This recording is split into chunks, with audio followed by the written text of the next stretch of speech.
तो चलिए आज की इस वीडियो में हम लोग बात करने वाले हैं हिस्ट्री ऑनर्स सेमेस्टर 5 का डीएससी पेपर 2। ठीक है। और इसमें आपको पूछा जाएगा इंडियन फ्रीडम मूवमेंट के बारे में, यानी कि भारतीय स्वतंत्रता संग्राम से रिलेटेड क्वेश्चन।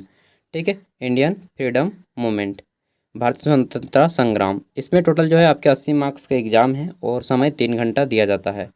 तो जितने भी लोग एग्ज़ाम देने वाले हैं उनके सभी क्वेश्चन इंपॉर्टेंट हो जाते हैं एग्ज़ाम के दृष्टिकोण से, क्योंकि बहुत सारे क्वेश्चन आपके एग्ज़ाम से डायरेक्टली यहाँ से पूछ लिए जाएंगे। ठीक है।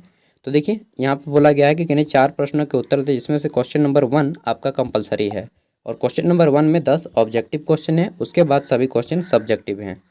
तो हमारा पहला क्वेश्चन है, क्वेश्चन हिंदी और इंग्लिश दोनों भाषाओं में है, आप जिसमें कंफर्टेबल हैं उसमें आंसर कर सकते हैं। देखिए दोस्तों, इसमें पहला क्वेश्चन पूछा गया है कि भारतीय राष्ट्रीय कांग्रेस के द्वितीय अध्यक्ष कौन थे। देखिए पहला अध्यक्ष तो सभी को जानते हैं कि डॉक्टर व्योमेश चंद्र बनर्जी को बनाया गया था, लेकिन दूसरे अध्यक्ष की बात किया जाए तो यहाँ पे दादा भाई नौरोजी हो जाएंगे। ठीक है। और तीसरे अध्यक्ष कौन थे? तीसरे अध्यक्ष का नाम डब्ल्यू सी बनर्जी, सुरेंद्र नाथ, क्या नाम था यार, मैं भी भूल रहा हूँ, याद है लेकिन ऑप्शन नहीं मिल पाने से। तो इसका आंसर हो जाएगा, दूसरे थे दादा भाई नौरोजी। ठीक है। और बदरुद्दीन तैयबजी थे तीसरे। आगे देखते हैं, अगला है भारतीय राष्ट्र कांग्रेस के प्रथम विभाजन कब हुआ था। ठीक है। तो भारतीय राष्ट्र कांग्रेस का प्रथम विभाजन नरम दल और गरम दल दो भागों में हो गया 1907 सूरत अधिवेशन में। ठीक है। सूरत पे जब अधिवेशन चल रहा था उसी समय कांग्रेस दो भागों में बट गया, एक हो गया नरम दल, एक आ गया गरम दल। ठीक है। अगला है जालियांवाला बाग हत्याकांड कब हुआ। तो जालियांवाला बाग हत्याकांड हम सभी जानते हैं कि 13 अप्रैल 1919 ईस्वी में अमृतसर के जालियांवाला बाग में हुआ था, इसलिए ऑप्शन 4 इसका राइट आंसर हो जाएगा। ठीक है। डी नंबर क्वेश्चन देखते हैं, इसमें पूछा गया है कि चोरी चौरा की जो घटना है यह उत्तर प्रदेश में हुई थी। ठीक है। हम सभी जानते हैं। और तो चौरी चौरा में घटना में क्या होता है कि 22 पुलिसकर्मी की यहाँ पे जिंदा जला दिया गया था। और उससे किस आंदोलन को प्रभाव पड़ा था, तो उससे जो है असहयोग आंदोलन को प्रभावित हुआ था। असहयोग आंदोलन रुक गया था 1922 में। ठीक है। तो पूछा जा सकता है कि असहयोग आंदोलन कब हुआ था। ठीक है। तो उसको भी नोट कर लीजिएगा, असहयोग आंदोलन रुक गया था चौरी चौरा घटना के बाद। अगला है इल्बर्ट विधेयक लाया गया, इसमें जो है यूरोपीय भारतीय न्यायाधीशों को यूरोप की सुनवाई के लिए, मतलब इस तरह से मामला था। ठीक है। न्यायाधीश से, कोर्ट से रिलेटेड। तो इल्बर्ट विधेयक लाया गया था एक अंग्रेज के द्वारा। ठीक है। और यह अंग्रेज लॉर्ड रिपन ने लाया था। देखिए लॉर्ड रिपन यहाँ पर कहीं पर भी ऑप्शन में नहीं है, तो इसका सही उत्तर हो जाएगा इनमें से कोई नहीं। ठीक है, नन ऑफ देम। आगे देखते हैं एफ नंबर क्वेश्चन, इसमें पूछा गया है कि गांधी इरविन समझौता कब संपन्न हुआ। When was Gandhi Irwin pact, ठीक है, कंक्लूडेड। तो गांधी इरविन समझौता हुआ था दोस्तों, कब हुआ था? यह हुआ था आपका गांधी जी के बीच में, और इसमें आपका 1931 में हुआ था। ठीक है, नोट डाउन कर लीजिएगा 1931। आगे देखते हैं जी नंबर क्वेश्चन, इसमें पूछा गया है कि साइमन कमीशन का विरोध करने के दौरान किनकी मृत्यु लाठीचार्ज के कारण हो गई। तो जब अंग्रेज पुलिसों ने लाठीचार्ज कर दिया तो इससे लाला लाजपत राय की जो है डेथ हो गई थी। तो लाला लाजपत राय हम लोग मारेंगे। ठीक है, ऑप्शन 1। आगे देखते हैं एच नंबर क्वेश्चन, इसमें पूछा गया है कि डांडी मार्च संबंधित है। डांडी मार्च इज एसोसिएटेड विथ, तो डांडी मार्च किससे संबंधित है? सही उत्तर हो जाएगा, डांडी मार्च से महात्मा गांधी ने सविनय अवज्ञा आंदोलन चलाया था। ठीक है, सिविल डिसोबीडियंस मूवमेंट इसको बोलते हैं। आगे देख लेते हैं, तो अगला क्वेश्चन है हमारा आई नंबर, इसमें पूछा गया है कि आज़ाद हिंद फौज के संस्थापक कौन थे। ठीक है, तो आज़ाद हिंद फौज की स्थापना किसने की थी? रास बिहारी बोस ने। ऑप्शन 2 इसका राइट आंसर हो जाएगा। नेक्स्ट क्वेश्चन है हमारा, अंतिम क्वेश्चन है ऑब्जेक्टिव में, इसमें पूछा गया है कि भारत का अंतिम वायसराय कौन था। तो लॉर्ड माउंटबेटन जो है भारत के अंतिम वायसराय थे। ठीक है, और पूछा जाए कि भारत का अंतिम भारतीय वायसराय कौन थे, तो राजगोपालचारी नोट डाउन करेंगे। ठीक है, आगे देखते हैं। अब यहाँ से शुरू होते हैं आपके सब्जेक्टिव क्वेश्चन।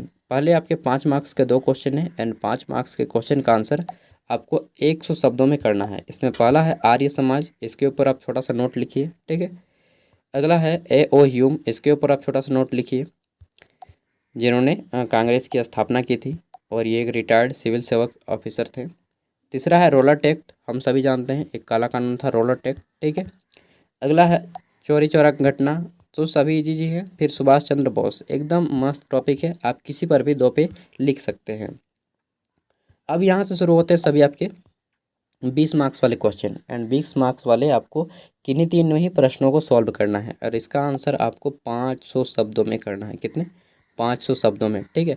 तो इसमें हमारा पहला क्वेश्चन आता है कि भारत में राष्ट्रीय चेतना के उद्भव एवं विकास के लिए उत्तरदायी कारणों की विवेचना करें, ठीक है। भारत में राष्ट्रीय चेतना के उद्भव और विकास के लिए उत्तरदायी कारणों की विवेचना करें। इंग्लिश में है कि analyse the factor responsible for the rise and growth of national consciousness in India, ठीक है। तो ये क्वेश्चन थोड़ा सा टफ है, इसको छोड़ भी सकते हैं। अगला क्वेश्चन देखिए, इसमें पूछा गया है कि भारत के स्वतंत्रता संग्राम पर प्रथम विश्व युद्ध के प्रभाव, तो बताना है। ये क्वेश्चन इजी है कि discuss the impact of first world war on India's freedom struggle. तो जब 1919 ईस्वी में प्रथम विश्व युद्ध हुआ, ठीक है, तो उसमें क्या भारत की राय रही? भारत ने ज़्यादा कंट्रीब्यूशन नहीं दिखा इसमें, ठीक है। दोनों विश्व युद्ध में भारत को कुछ भी उतना खास इफेक्ट नहीं पड़ा, तो आप लोग बता सकते हैं। 4 नंबर में है कि गोलमेज सम्मेलन पर निबंध लिखें, राइट एन ऐसे ऑन राउंड टेबल कॉन्फ्रेंस। तो बता दीजिए कि 3 गोलमेज सम्मेलन हुए थे, जिसमें महात्मा गांधी ने केवल एक गोलमेज सम्मेलन में भाग लिया था, और ये तीनों इंग्लैंड में हुए थे। तीनों गोलमेज सम्मेलन में भीमराव अम्बेडकर ने भाग लिया था, ठीक है, और इसके बारे में बताना है आपको। अगला है 5वां क्वेश्चन, होम रूल आंदोलन पर एक निबंध लिखना है, ठीक है। तो राइट एन ऐसे ऑन होम रूल मूवमेंट, तो ये भी अच्छा टॉपिक है। 6वां क्वेश्चन देखते हैं, तो इसमें पूछा गया है कि भारतीय इतिहास में खिलाफत आंदोलन के महत्व की विवेचना करिए। तो बता सकते हैं कि खिलाफत आंदोलन 2 भाइयों लियाकत अली और शौकत अली, ठीक है, मोहम्मद अली नामक 2 भाइयों ने स्टार्ट की थी, जो खलीफा के निरादर के कारण हुआ था, ठीक है। आगे देखते हैं, तो इसमें पूछा गया है कि साइमन कमीशन पर एक संक्षिप्त निबंध लिखें, राइट अ ब्रीफ ऐसे ऑन द साइमन कमीशन, ठीक है। साइमन कमीशन के बारे में बता सकते हैं, फिर साइमन गो का नारा आया और फिर साइमन कमीशन को जाना पड़ा। अगला है 8 नंबर, कैबिनेट मिशन योजना की मुख्य विशेषताओं की परीक्षण करें। तो analyse the chief features of the cabinet mission plan. तो कैबिनेट मिशन योजना के तहत भारत और पाकिस्तान का 2 भागों में बंटवारा हुआ, ठीक है। इसको लॉर्ड माउंटबेटन ने लाया था। इस तरह से आपको डिटेल में बताना होगा। 9 नंबर है, उन कारणों की विवेचना करें जिनकी वजह से भारत का विभाजन हुआ। तो बता सकते हैं कि भारत की आकृति ऐसी थी कि उसको विभाजन करना पड़ा। फिर बता सकते हैं कि इसमें समुदाय का सबसे बड़ा रोल रहा, ठीक है, धर्म का। तो इस तरह से आपको डिस्कस करना होगा, ठीक है। Discuss the cases that led to the partition of India. तो इस तरह से जो है आपका पेपर, इसी टाइप के क्वेश्चन आएंगे इंडियन फ्रीडम मूवमेंट में, ठीक है। तो आई होप कि आपका एग्ज़ाम अच्छा जाए। बाकी आप लोग घर में सभी क्वेश्चन का थोड़ा थोड़ा प्रैक्टिस कर ले, भले ही 50 शब्दों में, बट सभी क्वेश्चन को प्रैक्टिस कर लें, और ऑब्जेक्टिव को जितना हो सके आपको घर से ही करके जाना है, ठीक है। तो मिलते हैं अगले वीडियो में, तब तक के लिए बाय, थैंक यू। एंड इसका PDF मिल जाएगा, अपने दोस्तों तक भी शेयर कर दीजिएगा। Thank you.